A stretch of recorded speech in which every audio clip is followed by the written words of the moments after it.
En el verano de 1853, un grupo de hombres armados llegó a Sacramento con algo dentro de un frasco de vidrio lleno de whisky. Era una cabeza humana. La exhibieron en tabernas y ferias de California durante meses. La gente pagaba $1 para verla, y el gobierno del estado la aceptó como prueba de que el hombre más buscado de California estaba muerto. Ese hombre se llamaba Joaquín Murrieta, y lo que ocurrió con esa cabeza, con ese hombre y con la historia que siguió después, es una de las cosas más extraordinarias que este país ha intentado hacer desaparecer. Quédate, porque esto no es una leyenda, hay algo que los libros de historia de California no te dicen. Que ese hombre del que hablamos, ese bandido mexicano, inspiró a uno de los personajes más famosos de la cultura popular del siglo XX. Un personaje que tú conoces, que tus hijos conocen, que tus nietos conocen, pero cuando llegaron a Hollywood lo convirtieron en español, en noble, en ficticio, porque era más cómodo así. Y esto es solo el principio de la historia, porque detrás de todo esto hay algo que nadie te ha contado nunca. Quédate, porque lo que viene ahora lo cambia todo. Para entender quién era Joaquín Murrieta, primero tienes que entender en qué mundo vivía. Imagina esto, es 1848. México acaba de perder la guerra con Estados Unidos y con esa derrota pierde la mitad de su territorio. California, Texas, Nuevo México, Arizona. Todo eso pasa a ser territorio estadounidense de la noche a la mañana. En California viven decenas de miles de personas hispanohablantes. Algunos llevan generaciones allí, tienen tierras, ganado, familias y se les llama californios. Y de repente son extranjeros en su propia tierra. Un año después, en 1849, alguien encuentra oro en el río Sacramento y empieza la fiebre del oro. En menos de 2 años, más de 300,000 personas llegan a California desde todo el mundo. Desde Nueva York, desde China, desde Australia, desde Chile y también desde México, especialmente desde el estado de Sonora, porque los sonorenses conocían la minería, sabían buscar oro, eran buenos en eso.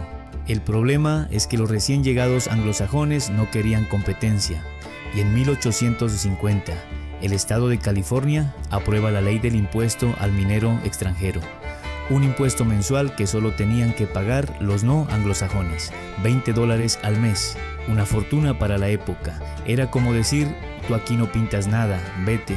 Imagina que llegas a trabajar a una obra, eres el que mejor sabe hacer el trabajo, y de repente el capataz te dice que tienes que pagar $20 al mes para poder seguir trabajando, y tus compañeros blancos no pagan nada. Eso era California en 1850, y en ese mundo convulso, violento y profundamente injusto, nació la historia de Joaquín Murrieta. Joaquín Murrieta nació en Sonora, México, alrededor de 1829. No era un criminal, era un hombre joven, con familia, que llegó a California como tantos otros, buscando una vida mejor.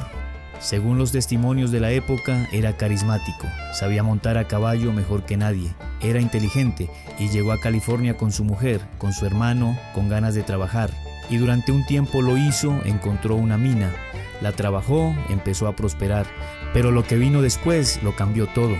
Un grupo de mineros anglosajones llegó a su concesión, lo expulsaron, dijeron que la tierra era suya, no había ley que lo protegiera, porque la ley en ese momento estaba del lado de los que tenían el poder.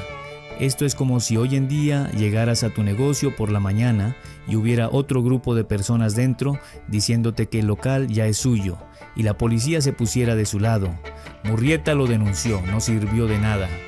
Después lo acusaron de robar un caballo, era mentira, pero lo azotaron en público, lo humillaron delante de su familia y de su comunidad, y entonces mataron a su hermano y agredieron a su mujer.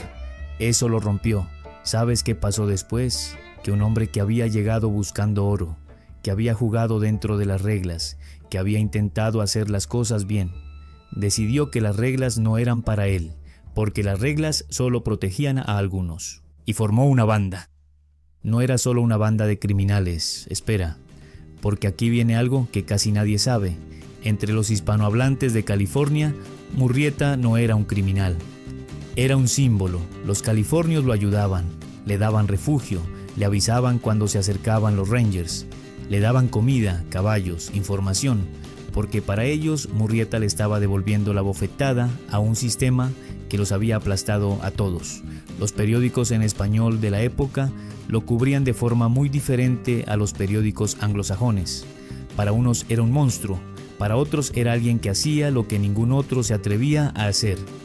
Esto no lo enseñan en los colegios. La banda de Murrieta operaba en los valles y las sierras de California Central. Asaltaban minas, caravanas de oro, negocios, y siempre desaparecían como fantasmas. La sierra los conocía, los caminos los protegían, y la comunidad hispana los encubría. Con él viajaba un hombre conocido como Tres Dedos. Manuel García era su nombre real, un hombre violento, temido incluso dentro de la propia banda. Mientras Murrieta era descrito por algunos como alguien que tenía un código, Tres Dedos no tenía ninguno, y esa combinación hacía que el miedo que generaban fuera todavía mayor. Durante casi 2 años, el gobierno de California fue incapaz de atraparlos. ¿Sabes cuánto frustró eso a las autoridades? Lo suficiente como para que en 1853 el gobernador John Bigler creara una unidad especial, los California Rangers, 20 hombres bajo el mando del capitán Harry Love, con una misión: capturar o matar a Joaquín Murrieta, y les dieron 90 días para hacerlo. $40 al mes por hombre, y una recompensa de $1,000 si traían pruebas de que Murrieta estaba muerto. Los Rangers peinaron la sierra durante semanas, y el 25 de julio de 1853, en el Paso de Panoche, encontraron a un grupo de hombres durmiendo cerca de un arroyo. Abrieron fuego. En el enfrentamiento murieron varios hombres, entre ellos uno que los Rangers identificaron como Joaquín Murrieta y otro que dijeron era Tres Dedos. Le cortaron la cabeza al primero y la mano al segundo. Las metieron en frascos con whisky y se las llevaron a Sacramento para cobrar la recompensa. El problema es que nadie que hubiera conocido a Murrieta en vida pudo confirmar que esa cabeza fuera la suya. La familia de Murrieta dijo que no, varios testigos dijeron que no.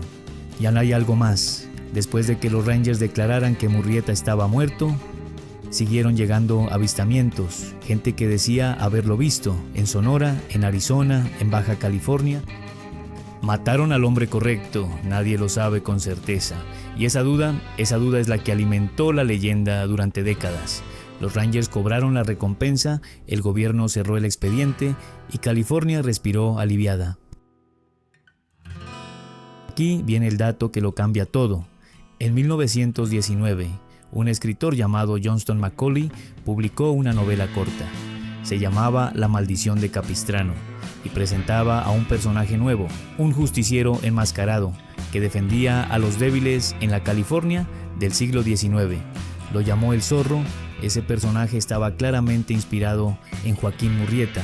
El enmascarado, el jinete, el que defiende a los suyos, el que burla a las autoridades corruptas. La conexión es tan directa que varios académicos la han documentado. Pero hay una diferencia fundamental. Macaulay hizo al zorro español, noble, de familia aristocrática, y le quitó toda la carga política que tenía la historia real, porque un mexicano que se rebela contra la injusticia anglosajona es incómodo, es peligroso. Es una crítica directa a California, a Estados Unidos, a la fiebre del oro y a lo que se hizo con los hispanos. Pero un noble español enmascarado, ese es un héroe de Hollywood, sin fricción, sin política, sin preguntas incómodas. Lo convirtieron en ficción para que dejara de molestar como historia real, y funcionó. Durante décadas, el zorro fue uno de los iconos más reconocibles del entretenimiento americano, y nadie preguntaba de dónde había salido. En México, sin embargo, Joaquín Murrieta no desapareció. Hay monumentos en su honor en Sonora, corridos que llevan su nombre, y una memoria colectiva que lo recuerda como alguien que no se dobló. La historia de Joaquín Murrieta no es solo la historia de un hombre, es la historia de lo que le ocurrió a cientos de miles de hispanos en California después de 1848. Personas que vivían allí, que trabajaban allí, que habían construido sus vidas allí y que de repente se encontraron siendo extranjeros en su propio territorio. La mayoría de esas personas no se convirtió en bandidos, aguantaron, siguieron adelante y construyeron, a pesar de todo, una presencia hispana en California que es real, que es profunda y que no ha desaparecido. Murrieta eligió otro camino, y ese camino lo convirtió en un símbolo, justo o injusto, violento o heroico, eso cada uno lo puede juzgar. Pero lo que no se puede discutir es que su historia existió, que fue real y que alguien decidió que era más cómodo convertirla en ficción. La próxima vez que alguien mencione al zorro, ya sabes de dónde vino realmente. ¿Sabías que el hombre que inspiró al zorro era mexicano y que lo borraron de la historia para que no resultara tan incómodo? Si no lo sabías, suscríbete y dale like a este video. Aquí guardamos las historias que intentaron hacer desaparecer.